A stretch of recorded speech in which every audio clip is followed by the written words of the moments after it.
বেগম খালেদা জিয়াকে মানহানির 5 মামলা থেকে অব্যাহতি, হয়রানি করতে ঝুলিয়ে রাখা হয়েছিল মামলাগুলো, আইনজীবীর অভিযোগ।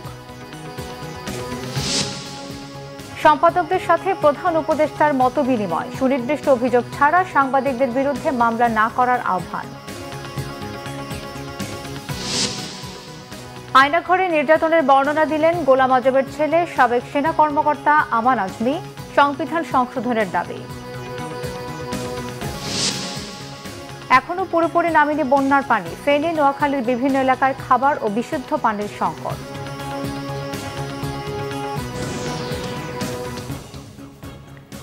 দেখছিলেন ক্রাউন 7 সংবাদ শিরোনাম, এবারে বিস্তারিত। মানহানির অভিযোগে দায়ের করা 5 মামলা থেকে খালাস পেয়েছেন বিএনপি চেয়ারপারসন বেগম খালেদা জিয়া। মঙ্গলবার সকালে সিএমএম আদালতের বিচারক এই রায় ঘোষণা করেন। এর আগে বিএনপি চেয়ারপারসন বেগম খালেদা জিয়ার বিরুদ্ধে এবি সিদ্দিকীর করা মুক্তিযোদ্ধাদের কটূক্তি, ভুল জন্মদিন সহ মানহানির 5 মামলায় খালাস আবেদন করেছিলেন খালেদা জিয়ার আইনজীবী মাসুদ আহমেদ তালুকদার। বিচারক 5 মামলা থেকে খালেদা জিয়াকে খালাস দেন। বিএনপির আইনজীবীদের অভিযোগ, 4 বছর আগে বাদী মৃত্যুবরণ করলেও এতদিন হয়রানি করতেই মিথ্যা এসব মামলা ঝুলিয়ে রাখা হয়েছিল।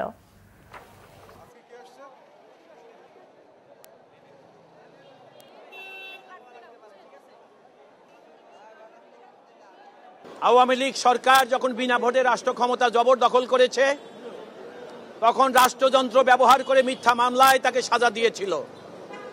শুধু তাই না, কিছু ভুইফোড় লোক যাদের কোনো নাম সর্বস্ব, নাম পরিচয়হীন, তারা ওই সরকারের মদদে ম্যাডাম খালেদা জিয়ার বিরুদ্ধে একের পর এক মামলা করেছে। 5 আগস্টের আগ পর্যন্ত এই মামলায় যত আমরা ডাক চিৎকার করেছি, আদালতে নিবেদন করেছি, আদালত শুধু দেশ তারিখের পর তারিখ দিয়ে যেতেন, কারণ সরকারের পৃষ্ঠপোষকতায় এই সকল মামলা ছিল। বাংলাদেশে কোটা সংস্কার আন্দোলনকালে সংযুক্ত আরব আমিরাতে বিক্ষোভকালে সাজাপ্রাপ্ত সেই 57 বাংলাদেশিকে ক্ষমা করে দিয়েছেন দেশটির প্রেসিডেন্ট শেখ মোহাম্মদ বিন জায়েদ আল নাহিয়ান। পাশাপাশি তাদের দেশে পাঠানোর নির্দেশও দেওয়া হয়েছে। গলফ নিউজের প্রতিবেদনে বলা হয়, আমিরাতের বিভিন্ন জায়গায় গেল মাসের বিক্ষোভে জড়িত বাংলাদেশি নাগরিকদের ক্ষমা করার আদেশ দিয়েছেন সংযুক্ত আরব আমিরাতের প্রেসিডেন্ট। তার এই নির্দেশের পর attorney general Hamad Al Samsi তাদের সাজা মওকুফ এবং দেশে ফেরত পাঠানোর প্রক্রিয়া শুরু করার আদেশ জারি করেন। বর্তমান অন্তর্বর্তীকালীন সরকারের মেয়াদের যৌক্তিক সময় হতে পারে 2 বছর। প্রধান উপদেষ্টা ডক্টর মোহাম্মদ ইউনূস মতবিনিময়ে তাদের কাছে এই মেয়াদ কতদিন হতে পারে জানতে চাইলে সম্পাদকরা কথা বলেন। সকালে প্রধান উপদেষ্টা সরকারি বাসভবনে সম্পাদকদের সাথে মতবিনিময় করেন প্রধান উপদেষ্টা ডক্টর মোহাম্মদ ইউনূস। পরে সংবাদ সম্মেলনে প্রধান উপদেষ্টার প্রেস সচিব শফিকুল আলম জানান, সরকারের মেয়াদ বিভিন্ন বিষয়ে তাদের মতামত নেন ডক্টর ইউনূস। সম্পাদকরা বলেন, সংবিধান সংশোধন করার প্রয়োজনীয়তা আছে, মিডিয়া কমিশন করা সহ সাংবাদিকরা যাতে স্বাচ্ছন্দ্যে কাজ করতে পারেন সেই ব্যবস্থার আশ্বাস দেন প্রধান উপদেষ্টা। সকল অংশীজনের সাথে মতবিনিময় করে বর্তমান সরকারের কার্যপরিধি ঠিক করা হবে। সুনির্দিষ্ট কারণ ছাড়া সাংবাদিকদের বিরুদ্ধে মামলা না করতেও সরকারের প্রতি আহ্বান জানান সম্পাদকরা। রাজনীতিক দলগুলোর সাথে কথা বলেছেন, ওইখানে একটা বড় আউটকাম ছিল এই কথাগুলোর, যে তারা জানতে চাচ্ছেন, তারা বলছেন যে প্রফেসর ইউনূসকে বলছেন যে যৌক্তিক সময়ে যাতে ওনার থাকে।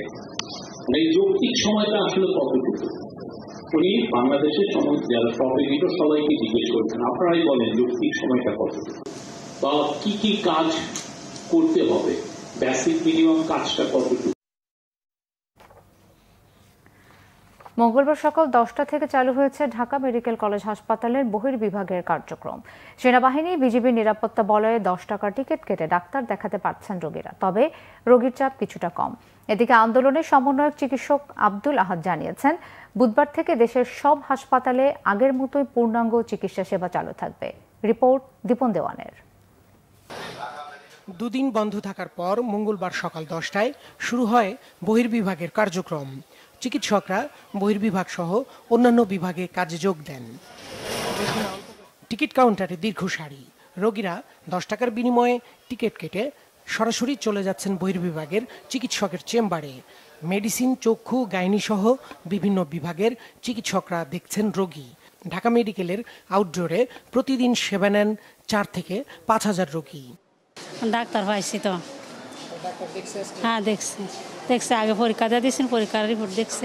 আমাদের সকলের সরকারের উচিত যে এখানে যে কোনো সমস্যা হলে এটা সাথে সাথে সমাধানের চেষ্টা করা, না হয়তো একটা রোগী যখন মারাও যাইতে পারে। অনেকগুলি রোগ কোনো পরীক্ষা কিছুই দেয় নাই, শুধু একটা গ্যাস্ট্রিকের ওষুধ লিখে দিয়ে দিয়েছে। কি সেবা পাইলাম, এত আবার এই প্রাইভেটে দেখালাম। সকাল থেকেই যে সকল রোগী আসছে সবাইকে সার্ভিস দিয়ে যাচ্ছি, সবাইকে দেখছি, বা যে সকল রোগী বেশি ইমার্জেন্সি ওগুলো জরুরি বিভাগে পাঠাচ্ছি।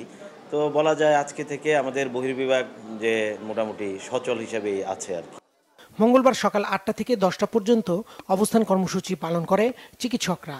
গণমাধ্যমকে সমন্বয়কারী চিকিৎসক আব্দুল আহাদ জানান, দাবি অনুযায়ী প্রশাসন চিকিৎসকদের নিরাপত্তা নিশ্চিত করেছে, তাই কর্মসূচি স্থগিত করা হয়েছে। স্বাস্থ্য পুলিশের ব্যবস্থা করার জন্য বাংলাদেশের সকল হাসপাতালে, সেটা একটু সময় সাপেক্ষ, সেই জন্য উনি একটু সময় নিয়েছেন। সুরক্ষা আইন বিগত সরকারের আমলে শুরু হয়েছে, তো এটাকে একটু চেঞ্জ করতে হবে, হয়তো রিভিউ করার দরকার।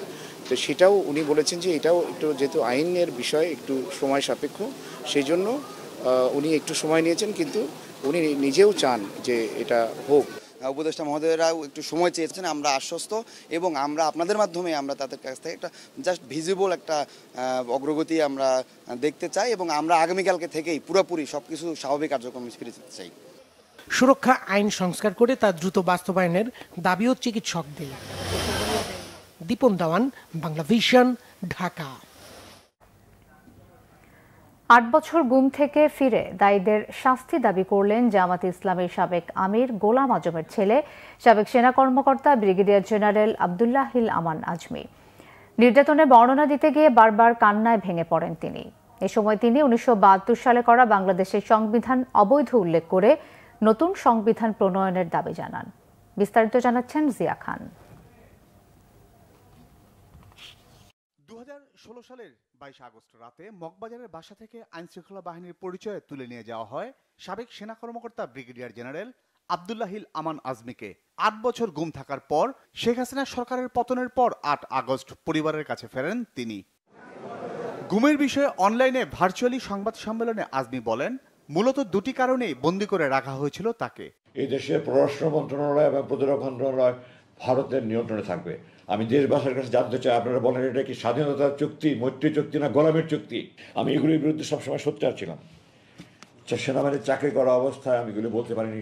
2009 সাল থেকে আমি বলেছি, এটাই ছিল আমার অপরাধ, এটা আমার বড় অপরাধ ছিল। আর অপরাধ, আমি অধ্যাপক গোলাম আজমের ছেলে, এই কারণে তারা আমাকে নিয়ে বন্দী করে রেখেছে।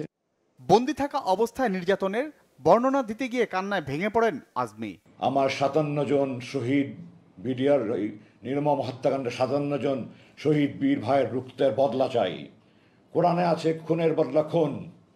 আমার এই 57 জন আমার কলিজার টুকরা ভাই বাংলাদেশ সেনাবাহিনী কেন, কোনো সেনাবাহিনীতে general Shakil, general colonel Gulzar, colonel ইতকুদ্দুল্লাহ রহমান শফিক, কর্নেল এমদাদের মতো অফিসার তৈরি হওয়া খুব কঠিন ব্যাপার।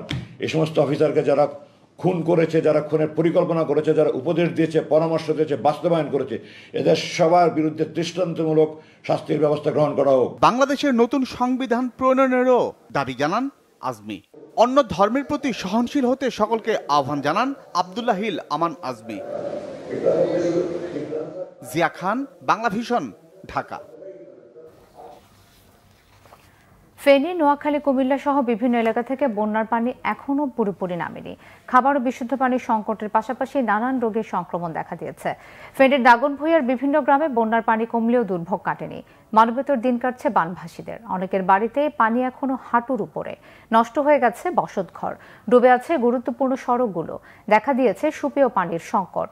প্রত্যন্ত গ্রামগুলোতে ত্রাণ সহায়তা না পাওয়ার অভিযোগ বানভাসীদের। কুমিল্লার বন্যা পরিস্থিতি আরও উন্নতি হয়েছে, তবে পানি কমছে ধীর গতিতে।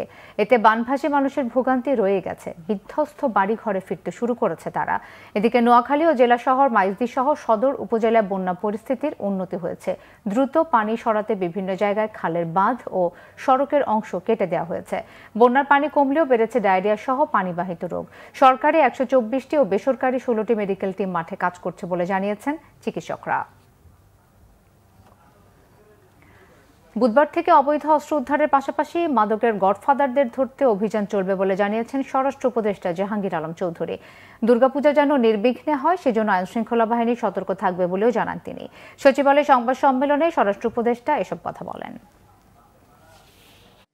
আগামীকাল রাত 12টা থেকে আমাদের যৌথ বাহিনীর অপারেশন শুরু হবে হাতিয়ার কালেকশনের জন্য।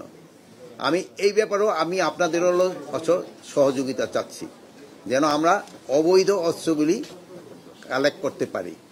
তারপরে আমাদের সাথে আলোচনা হয়েছে যে মাদক আমাদের একটা বড় ধরনের সমস্যা, এই মাদকটা আমরা কিভাবে নিয়ন্ত্রণ করতে পারি।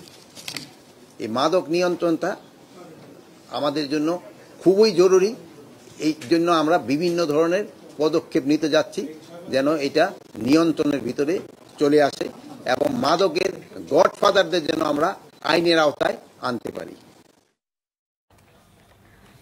শেখ হাসিনা পতনের এক দফা দাবিতে বৈষম্য বিরোধী ছাত্র আন্দোলনে গিয়েছিলেন 10ম শ্রেণী পড়ুয়া শাহরিয়ার খান আনাস। আন্দোলন শেষে বাবা মায়ের কোলে চড়ে বাসায় ফিরছিল সে, তবে নিথর দেহে। 5ই আগস্ট ওই কর্মসূচি চলাকালে বেলা 11:30টার দিকে রাজধানীর চাংখারপুল এলাকায় নিহত হয় 16 বছর বয়সী শাহরিয়ার। মিছিলে যাওয়ার আগে মায়ের কাছে লেখা শেষ চিঠিতে এখনও ছেলেকে খুঁজছেন বাবা মা, যে চিঠি হয়ে উঠেছে অন্যায়ের প্রতিবাদে জীবন বিসর্জনের এক জীবন্ত স্মারক। জাহাঙ্গীর আলমের তোলা ছবিতে মহিবুল্লাহ মহিবের রিপোর্টে বিস্তারিত। 5 আগস্ট 2024 মায়ের উদ্দেশ্যে একটি চিঠি লিখেছিলেন 10ম শ্রেণী পড়ুয়া শাহরিয়ার খান আনাস। তিনি লিখলেন, মা, আমি মিছিলে যাচ্ছি, আমি নিজেকে আর আটকে রাখতে পারলাম না। সরি আব্বুজান, তোমার কথা অমান্য করে বের হলাম, স্বার্থপরের মতো ঘরে বসে থাকতে পারলাম না। চিঠির শেষে শাহরিয়ার লিখেছেন, একদিন তো মরতেই হবে, তাই মৃত্যুর ভয় করে স্বার্থপরের মতো ঘরে বসে না থেকে সংগ্রামে নেমে গুলি খেয়ে বীরের মতো মৃত্যুই অধিক শ্রয়।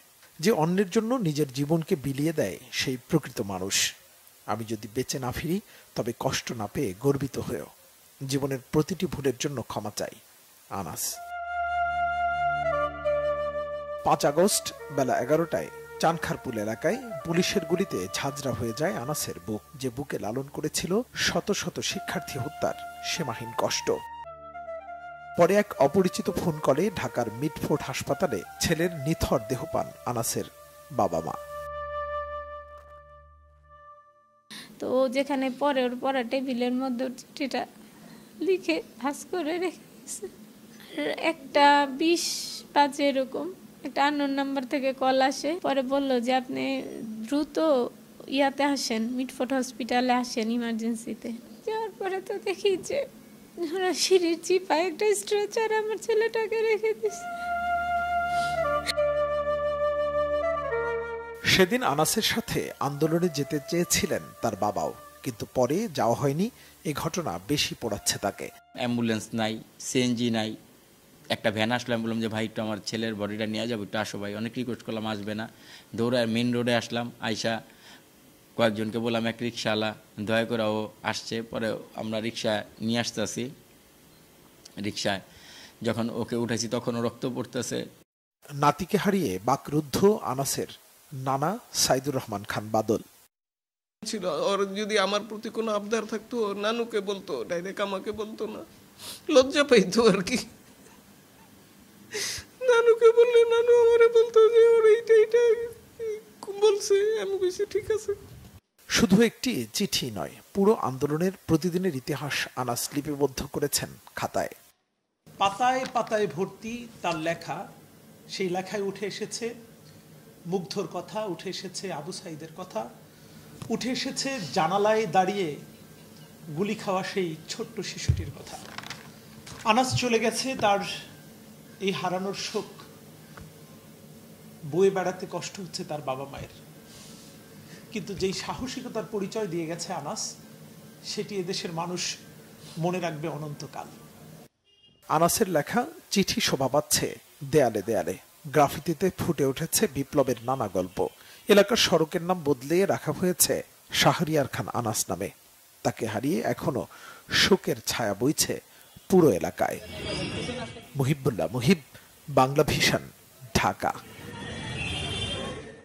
ব্রাহ্মণবাড়িয়ায় দাঁড়িয়ে থাকা ট্রাক্টরের সাথে প্রাইভেট কারের ধাক্কায় মা ও মেয়ে নিহত হয়েছে। সকালে কুমিল্লা সিলেট মহাসড়কের বেতবাড়িয়া এলাকায় এই দুর্ঘটনা ঘটে। নিহতরা হলেন সরাইল উপজেলার ফয়জা বানু ও তার মেয়ে ফেরদৌসী। পুলিশ জানায়, সকালে সদর উপজেলার শহীদপুর এলাকা থেকে প্রাইভেট কারটি ঢাকা যাওয়ার পথে বেতবাড়িয়া এলাকায় দাঁড়িয়ে থাকা বিদ্যুতের খুঁটি বহনকারী একটি ট্রাক্টরকে ধাক্কা দেয়। এতে ট্রাক্টরে থাকা বিদ্যুতের খুঁটি প্রাইভেট কারে চাপা পড়ে ঘটনাস্থলে মা মেয়ের মৃত্যু হয়।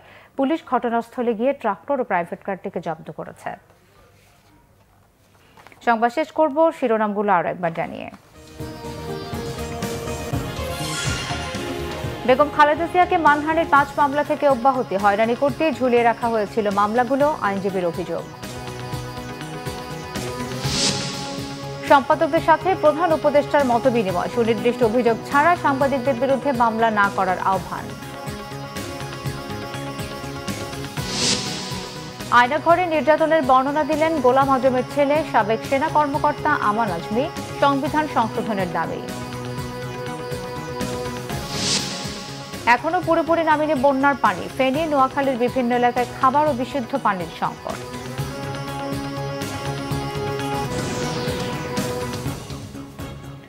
এই ছিল এখনকার মতো, পরের সংবাদ বিকেল 4টায়। এর আগে 3টায় রয়েছে নিউজ টপ 10, দেখার আমন্ত্রণ রইল। এছাড়া বাংলা ভিশন সংবাদ ও সংবাদ সংশ্লিষ্ট অনুষ্ঠান দেখতে ভিজিট করুন www.bvnews24.com ও facebook.com/banglavisionnews এবং সাবস্ক্রাইব করুন youtube.com/banglavisionnews। ধন্যবাদ।